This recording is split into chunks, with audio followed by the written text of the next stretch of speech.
En primera plana, Carlos Herranz. Bienvenidos en Primera Plana, un programa de Radio Francia Internacional y de France 24. Iniciamos nueva temporada del programa con un asunto central en Europa, las consecuencias de la guerra de Ucrania en las casas de los europeos. La crisis energética ya provoca que hablemos de las previsiones para un duro invierno con restricciones y planes de sobriedad energética. Nos acompañan en este estudio Rafael Cañas, jefe de la delegación de la agencia EFE en Francia. Bienvenido, Rafael. Muchas gracias, Carlos. Buenos días. María Eugenia Sanin, profesora de Economía especializada en energías. Bienvenida, María Eugenia. Muchas gracias. Y mi compañero Enric Bonet, corresponsal del diario El Periódico aquí en Francia. Bienvenido. Buenos días, gracias por la invitación. Europa en medio de la crisis energética, hoy en Primera Plana.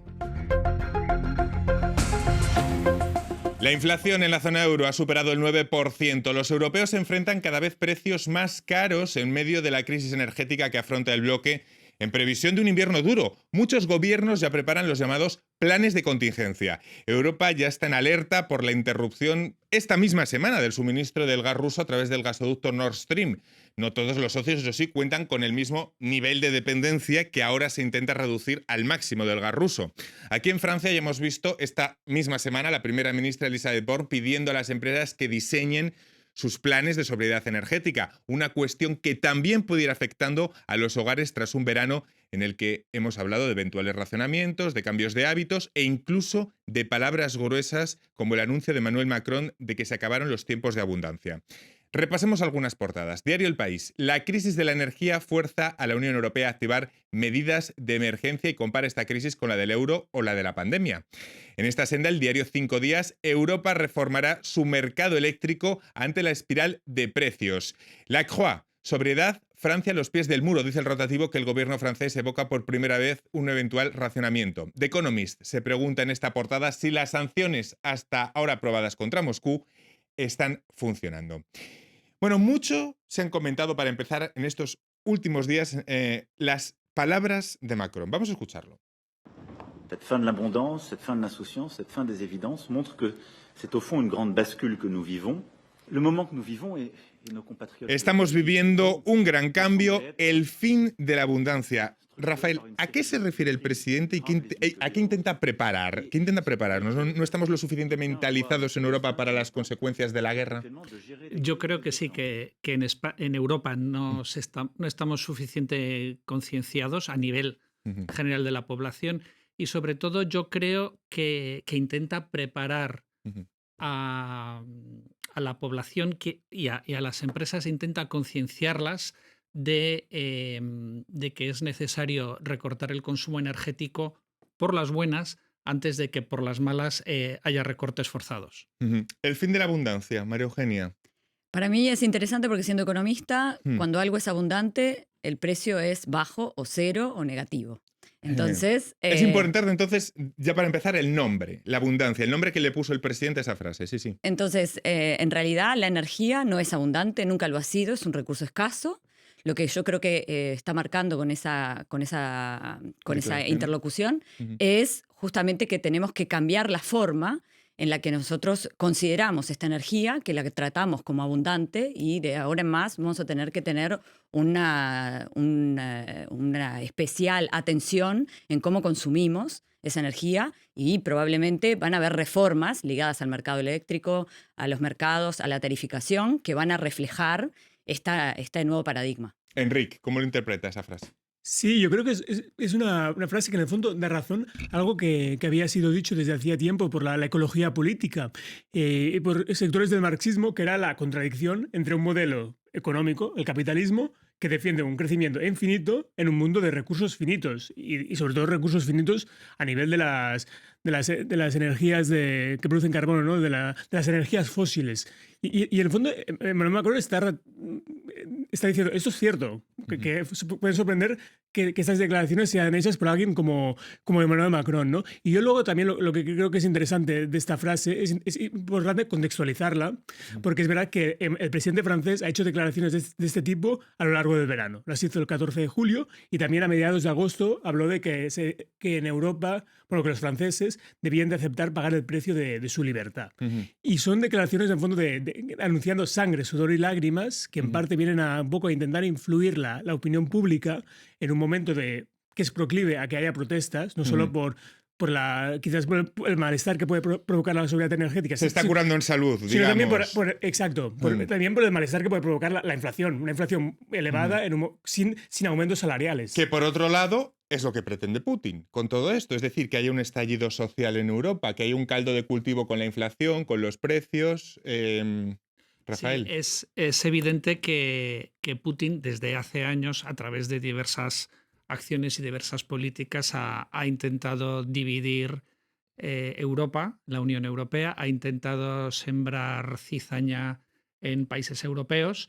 A nivel fuera de la energía, lo hemos estado viendo las últimas semanas, una vez que se convocan las elecciones legislativas adelantadas en Italia, empieza a haber una oleada de migrantes y refugiados por el Mediterráneo que salen del este de Libia, la zona que controlan sus aliados y los mercenarios de Wagner, en dirección a Italia, para ayudar a las perspectivas de sus aliados de la extrema derecha italiana.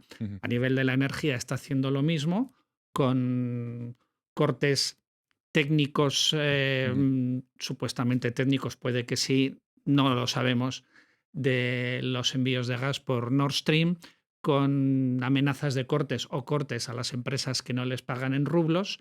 El resultado es aumenta la inflación, aumenta el precio de la energía, y el aumento del precio de la energía se extiende, hace que suban los precios de todo y aumenta la inflación.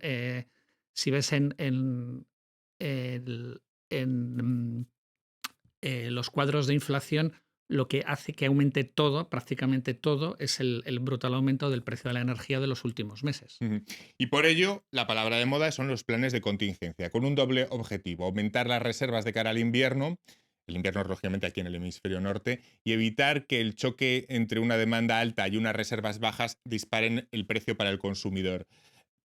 María Eugenia, ¿cómo se están diseñando estos planes? Es verdad que estamos viendo medidas, vamos conociendo medidas casi cada día en un país europeo. Ayer mismo Italia, que mantenía el tope de las calefacciones a 19 grados, España con el alumbrado. Cada día vamos conociendo nuevas medidas. ¿Cómo se diseña un buen plan de contingencia con este doble objetivo? La pregunta es muy interesante y la respuesta en alguna medida se encuentra en distintos países de Latinoamérica que tienen experiencia en la gestión de crisis energética. O sea que Europa bien haría en este sentido en mirar a países que tienen la experiencia como en América Latina, ¿no? Sí, absolutamente. De hecho, yo tengo estudiantes que han estudiado, por ejemplo, el mercado brasilero. En distintos países de Latinoamérica hay precios que dependen del recurso. Por ejemplo, los países que tienen mucha hidro tienen un precio que depende del régimen hídrico, si hay mucha agua o poca agua. Hay países, este es el caso, por ejemplo, de Brasil, también es el caso de México, que tiene precios zonales, dependiendo de lugares donde hay un diferencial, hay mucho calor o mucho frío, y entonces el diferencial de calefacción o de refrigeración es importante, y la demanda el sistema puede estar en tensión. Entonces hay un tema de pricing, ¿no? De cómo ponemos los precios. Y después hay un tema de cuando el pricing no funciona, y este es un tema importante. En Europa estamos comenzando directamente por las restricciones sin pasar por el pricing, sin pasar por ver cómo podemos tener precios más inteligentes, porque tenemos medidores inteligentes, tenemos una serie de infraestructuras que nos permitirían tener un pricing más inteligente e incitar a las empresas y a los particulares a tener un consumo más razonable, más sobrio.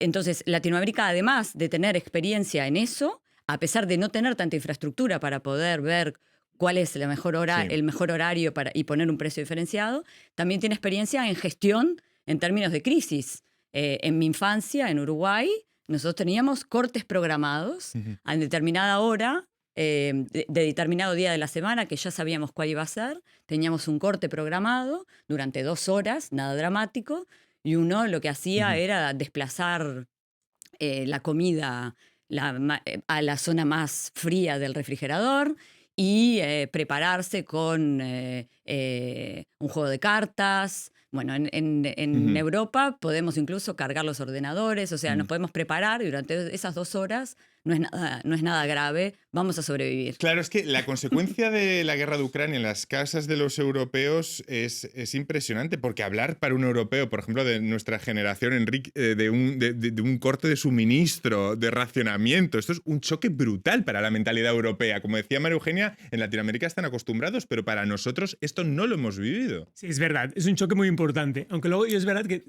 hay que contextualizarlo también en el sentido de que ha habido la pandemia del COVID, que con la pandemia del COVID-19 vimos cosas completamente inimaginables. Que no... Quizás aún más inimaginable que el hecho de quedarse sin luz durante unas horas.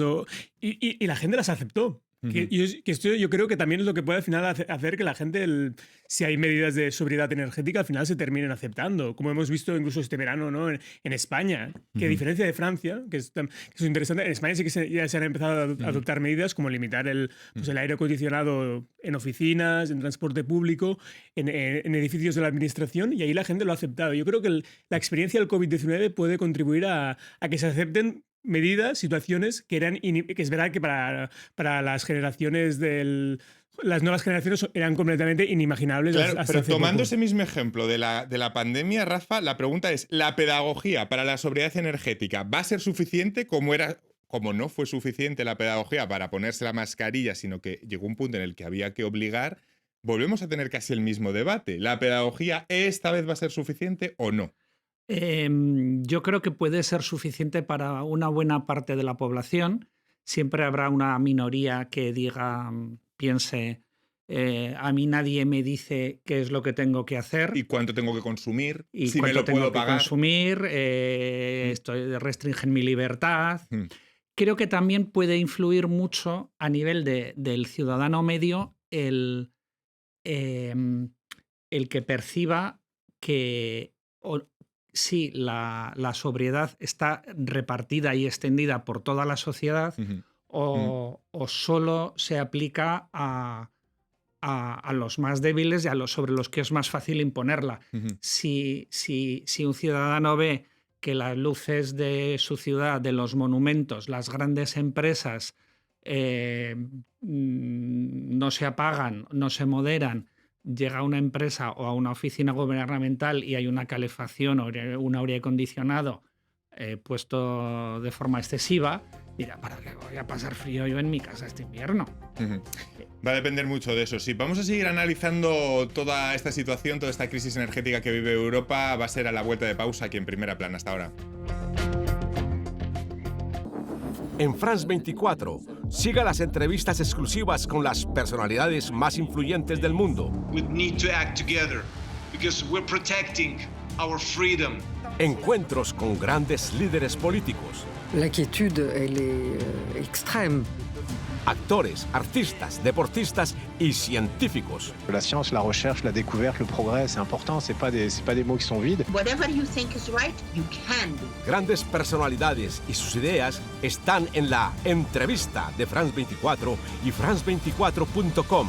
Liberté, égalité, actualité. Seguimos en Primera Plana esta semana hablando de la crisis energética que afronta Europa. Lo hacemos con los periodistas Rafael Cañas y Enric Bonet y María Eugenia Sanín, profesora de Economía especializada en energías. María Eugenia, antes de irnos a la pausa estábamos hablando con Rafael de la pedagogía, de si va a ser suficiente o si se va a tener que llegar a algo más. Si hubiese cortes, claro, para un europeo preguntar esto, si hubiese cortes, ¿cómo se podrían estructurar? ¿Cuál sería el panorama? ¿Cómo se irían estos cortes, estos racionamientos? Porque es una situación completamente inédita para un europeo. Sí, en realidad hay dos cosas. La primera es, no hay que olvidar que actualmente la mayor parte de los países tenemos precios regulados y en particular en Francia el consumidor no ve el precio real. Y ningún consumidor, el rico como el pobre, no ven el precio real. Y entonces eso no incita a reducir el consumo cuando es necesario, ¿no? O sea que la primera pedagogía es la conciencia, que la gente sepa por lo que se está pagando. La primera cosa que nosotros deberíamos hacer, dado que tenemos medidores inteligentes, es señalar, y se ha hecho en algunas regiones, en Bretaña, la gente ha recibido SMS diciendo, atención, el sistema está en tensión, puede usted reducir su consumo, ¿no? En vez de hacer solamente eso, en realidad lo que tendríamos que hacer es, el sistema está en tensión, estos son los precios. O sea, tendríamos que tener un sistema, lo que se llaman precios inteligentes, que lo podemos hacer porque en Europa tenemos la infraestructura con los medidores inteligentes, para eso los pusimos justamente.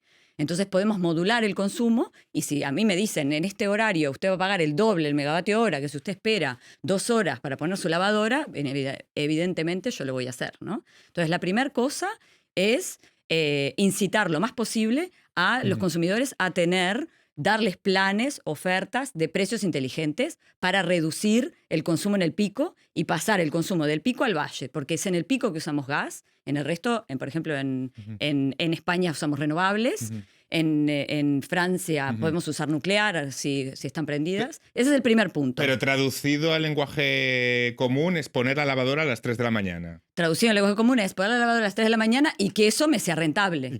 Que haya una diferencia, porque vale. si a mí me pagan lo mismo, me cobran lo mismo a las 3 de la mañana que a las 2 de la tarde, bien, pues of course no lo voy a hacer. La pregunta es, ¿esto va a ser suficiente? Si está bien establecida esta estrategia, entendemos que sí que lo sería. Si hay una política de precios... Eso depende del país. En algunos países, como su generación de base de todas maneras es gas, como es el caso de Alemania, No. Y entonces la cuestión es, hay una probabilidad no nula de que nos corten, de tener cortes. Según como sea la regulación, la probabilidad aumenta. Y entonces, en particular, si seguimos como estamos, en el business as usual, vamos a tener cortes.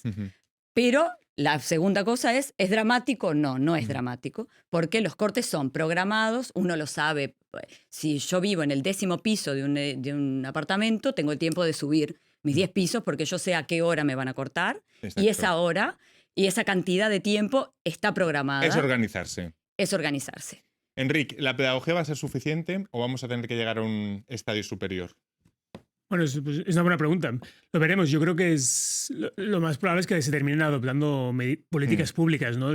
Como ya se ha hecho en España y aquí en Francia, que de momento no se ha hecho, seguramente se va a hacer. Por ejemplo, aquí en Francia se ha pedido a las empresas que cada empresa desarrolle su plan. Si las empresas contribuyen, puede ser un espacio también de pedagogía para el ciudadano, ¿no? De ver de buenos gestos, que si estos nuevos buenos gestos se normalizan, ¿no? Pues puede contribuir a ahorros energéticos importantes, tanto a nivel del consumo de energía tanto en empresas como en domicilios, pero también a nivel de, por ejemplo, respecto a la cuestión del teletrabajo, que se había desarrollado mucho durante la pandemia del COVID, que ahora parecía un poco que se estaba desapareciendo. Puede volver, se puede normalizar como algo que puede quedar y puede ser muy eficaz. También a nivel de conducción, ¿no? Lo que se llama los gestos ecológicos conduciendo. También es algo que son gestos que pueden ser muy efectivos. Que es verdad que el precio puede contribuir. Luego yo creo que también es importante que se proteja al ciudadano, al ciudadano medio, aún más a las clases trabajadoras del impacto de esos precios. Que, por ejemplo, en Francia ha sido positivo que se hayan bloqueado los precios. Y que tenga esa percepción de ecuanimidad, ¿no? Que antes decía Rafa. Vemos que es un rompecabezas con diferentes perspectivas. Otra es Europa, que parece que ahora sí reacciona a la necesidad de reformar el mercado energético. Hay una reunión de los ministros de energía el día 9 de septiembre, tal y como pedían socios como España, con el gas dominando el precio del mercado de la electricidad y con estos precios exorbitantes, la necesidad de desacoplarlo, que era, digamos, lo que se ha venido buscando con la llamada excepción ibérica. Rafael o Enric, ¿Bruselas ha reaccionado tarde a la evidencia? ¿Una vez más o no? Yo creo que sí. Es evidente que el sistema de fijación de precios de la electricidad es muy complejo. Hay muchos actores implicados y yo creo que sin ningún tipo de mala fe no querían modificarlo a la ligera porque idear un sistema alternativo es muy complejo. Pero España ya empezó a levantar la voz de alarma en octubre pasado, cuando mucho antes de la guerra los precios del gas se habían disparado y contaminaban, se expandían y afectaban a todo el resto de precios de electricidad.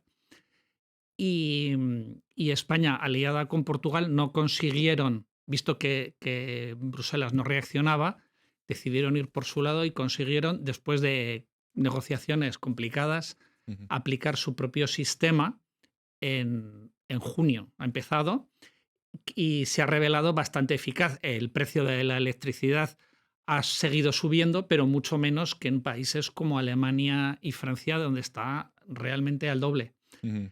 Me gustaría apuntar, desde que la Comisión Europea anunció la intervención, el proyecto de intervención de emergencia en el mercado el lunes, en Alemania el precio mayorista de la electricidad cayó casi a la mitad en 2 días. Ujú. Y el precio del mercado de referencia del gas en Europa, que está en Ámsterdam, bajó un 21% entre el miércoles y hoy viernes. Ujú. Es que no sé si a veces estamos siendo muy pesimistas, pero luego hay otros indicadores que, bueno, también Alemania, cuando se ha puesto las pilas y ha querido rellenar esas reservas, lo ha hecho muy rápidamente en los últimos días, ¿no? O sea, que a lo mejor no sé si estamos siendo demasiado catastrofistas. Poner el cursor en el, en el pesimismo, en el catastrofismo, en esta crisis, no se sabe muy bien. Yo creo que es muy importante lo que decíamos, porque cuando los mercados observan una línea directriz clara, Ujú. los mercados reaccionan. Y la última declaración de van der Leyen efectivamente es aparentemente, por lo que vemos en los mercados, más creíble. Si se acuerdan, antes de Versalles ya había hablado de reformar el mercado del gas y de poner un precio máximo. Pero es verdad que esta semana, cuando lo dijo, ya fue bastante más claro. Y en aquel momento los mercados no habían reaccionado. Sí, en el Consejo de Seguridad francés, que van a hablar sobre la energía, hay unas líneas directivas claras donde hay una política para lo que llamamos esto de desplazar la demanda del pico al valle. Inmediatamente los mercados van a reaccionar, y esto que estamos viendo de los precios que por los cielos van a disminuir. Entonces es muy importante la credibilidad. No es tanto un escenario catastrofista, sino ponernos en una línea directriz muy clara. Y luego, María Eugenia, como profesora de economía, las recetas, claro, no pueden ser las mismas tampoco en una situación de inflación en Estados Unidos como en Europa. No puede hacer lo mismo el Banco Central Europeo que la Fed. Aumentar los tipos de interés no puede ser lo mismo, porque el componente de la crisis, de la subida de precios, no es igual. Aquí en Europa es más exógeno, digamos, más ligado a la energía, y es más endógeno en Estados Unidos. No puede ser igual, porque el impacto además que tiene en la población es completamente distinto. El impacto que tiene el tramado industrial es distinto. De hecho, el problema que tenemos en Europa es que tenemos la misma política monetaria para países que tienen distinta estructura económica. Entonces, actualmente Alemania, por ejemplo, si divorciáramos los precios de la energía en los distintos países, Alemania perdería muchísima competitividad en relación a Francia, que tiene nuclear, por ejemplo. Entonces, no es para nada lo mismo, y no es para nada lo mismo cómo impacta el mercado de trabajo y el consumidor final. Diciéndolo así brevemente, ya, para que si el Banco Central Europeo sube los tipos de interés, digamos que lo que se pone ya un poco en tela de juicio es la recuperación tras la pandemia, que va a ser un espejismo, ¿no? La recuperación económica. Eso es un poco el escenario que afrontamos, ¿no?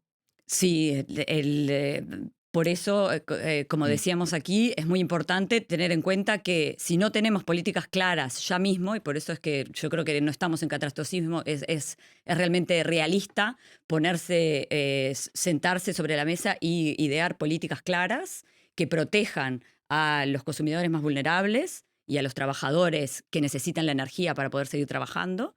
Por ejemplo, los taxistas, hay mucha gente, mucha actividad liberal que depende del precio de la energía. Vamos a tener protestas importantes con lo que empezamos el programa.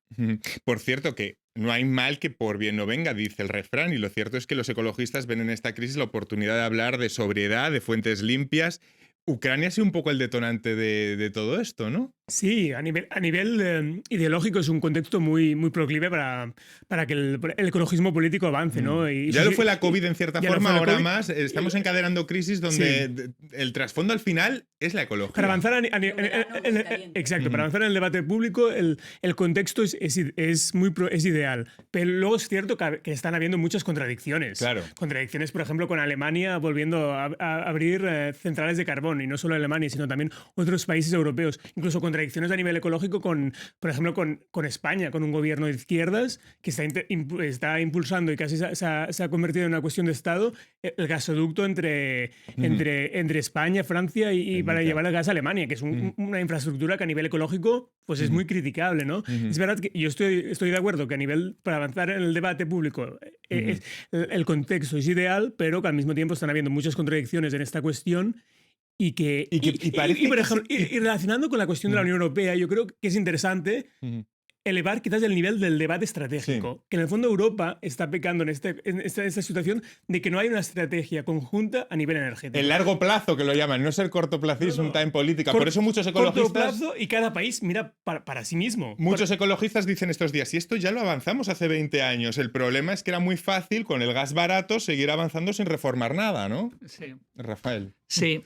Yo he sido corresponsal en Bruselas 12 años y realmente las redes transeuropeas de transporte y de energía se llevan debatiendo desde principios de los años 90 y en el caso de la energía están muy atrasadas respecto a los planes iniciales. En concreto, en lo que más nos afecta a nosotros, España y Portugal, la península ibérica, son una isla con muy poca conexión, especialmente en gas, porque Francia se opone por motivos nacionales. Sí hay conexión eléctrica que a Francia le conviene porque así puede exportar o importar electricidad en función de cómo va su producción nuclear. Me tengo que ir ya, Rafa. Muchísimas gracias a los tres. Ha sido un placer tenerles en este primer programa de temporada y a todos ustedes hasta la próxima semana en Primera Plana. Gracias.